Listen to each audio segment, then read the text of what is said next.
General صاحب کے سامنے اس وقت 3 اہم افسران موجود تھے۔ اس ایریا کے کمانڈنگ آفیسر بریگیڈیئر صاحب اور فرسٹ کمانڈوز بٹالین کے بٹالین کمانڈر۔ جنرل صاحب کی نظریں بلافون لا کے اس تنگ راستے پر جمی تھیں جس کے مشرق میں قریباً 2000 فٹ کی بلندی پر انہوں نے ایک پوسٹ قائم کرنے کی پلاننگ کی تھی۔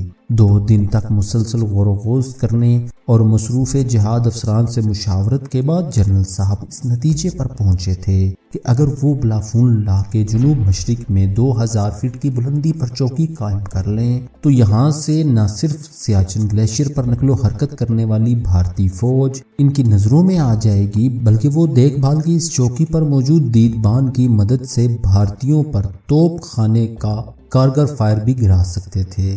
2000 فٹ کی بلندی پر یہ بلافون لا میں بلند ترین اور تصویراتی لحاظ سے اہم ترین پوسٹ ہوتی۔ اس پوسٹ کو قائم کرنے کی سعادت فرسٹ کمانڈو بٹالین کی قائد کمپنی کو سونپی گئی۔ بھارتی فوج سے نبرد آزما ہوتے اب ان شیر دل جوانوں کو 1.5 سال ہونے کو آیا تھا۔ اب انہوں نے دشمن کے دانت دیکھ لیے تھے۔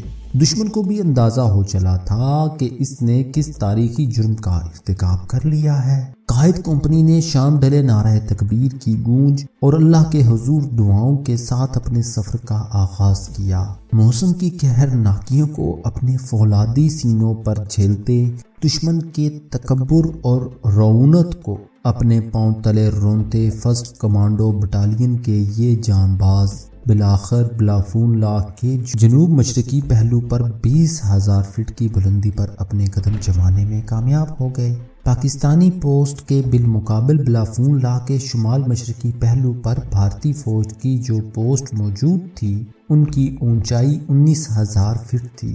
اس طرح قائد پوسٹ کو اس پر برتری حاصل ہو گئی۔ قائد او پی کے بالکل سامنے مشرق کی جانب سیاچن گلیشیئر کے مغربی کنارے کے ساتھ ساتھ موجود پہاڑی سلسلے کی 2 بلند چوٹیوں پر بھارتیوں نے بڑی جانفشانی سے اپنی آبزرویشن پوسٹ فریم اور انڈیا 3 پوسٹیں قائم کر رکھی تھیں۔ ان دونوں پوسٹوں کی اونچائی بھی قائد پوسٹ سے کم تھی، البتہ بھارتیوں کو اب دن کی روشنی میں اپنی پوسٹوں سے قائد پوسٹ دکھائی دے سکتی تھی۔ بھارتیوں نے اس سیکٹر میں اپنی اہم ترین پوسٹ انڈیا 3 قائم کی تھی، لیکن یہ امر ان کے لیے بے حد تشویشناک تھا کہ جس پہاڑ کی چوٹی پر انہوں نے انڈیا 3 قائم کی تھی اس کے دوسرے کونے پر اب پاکستانی مجاہد ان کے سروں پر براجمان ہو گئے تھے۔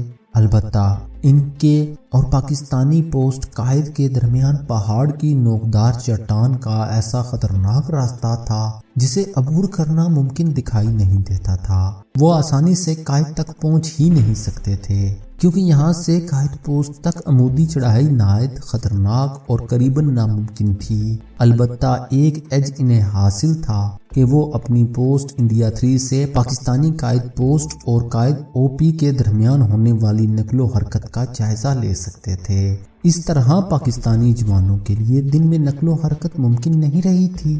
وہ اپنی تمام نقل و حرکت رات کے اندھیرے میں کرتے تھے۔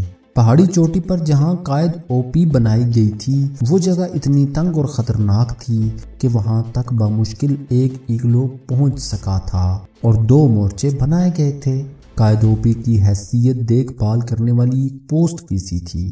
یہاں ڈھنگ سے دفاعی مورچے بنانا بھی ممکن نہیں تھا، نہ ہی اسلحہ اور خوراک ذخیرہ کرنے کی گنجائش موجود تھی۔ 2 مورچے صرف اس لیے بنائے گئے تھے کہ جب دشمن یہاں فائرنگ کرے تو جوان ان مورچوں میں بیٹھ کر اپنا دفاع کر سکیں۔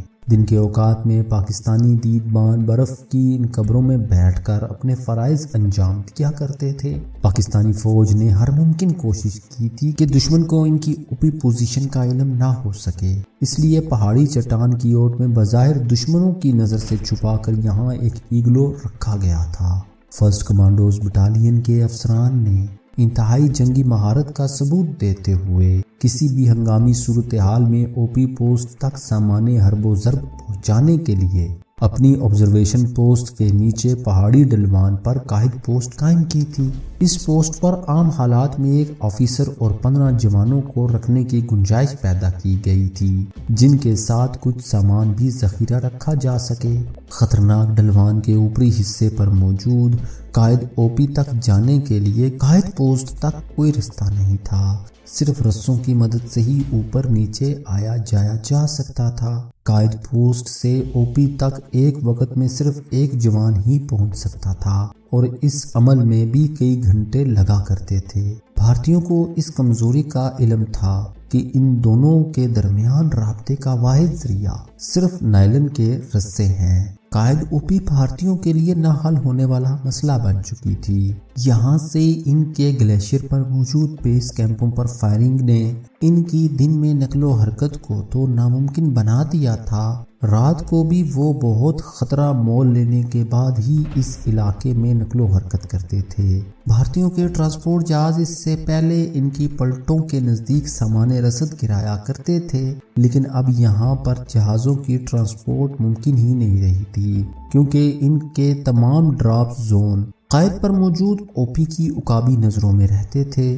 لیکن ان کے لیے اب اس ڈراپ زون میں گھسنا ہی پاکستانی توپ خانے نے ناممکن بنا دیا تھا۔ ایک روز بھارتیوں نے بلاخر تنگ آ کر اپنا ڈراپ زون تبدیل کر لیا۔ نئے ڈراپ زون بھارتیوں سے بہت دور تھے، جہاں سے سامان اٹھا کر بھارتی پوسٹوں تک پہنچانا بھارتیوں کے لیے عذابناک مشقت کی حیثیت رکھتا تھا۔ یہی صورت سیالہ کی تھی، یہاں بھی بھارتی فوجیوں کے لیے راشن اور ایمونیشن لے جانے والے پورٹر اور فوجی قائد پر موجود اوپی کی زد میں رہتے تھے اور ان پر انتہائی کارگر فائر گرایا جا رہا تھا۔ بھارتیوں کے لیے پریشانی کی بات یہ بھی تھی کہ اب تک وہ اس قائد اوپی کا سراغ ہی نہیں لگا سکے تھے، جہاں سے ان کے سروں پر قیامت ٹوٹا کرتی تھی۔ ان کی اب ہر ممکن کوشش یہی تھی کہ جیسے بھی ممکن ہو وہ اس اوپی پوسٹ کا سراغ لگا کر اسے ختم کریں۔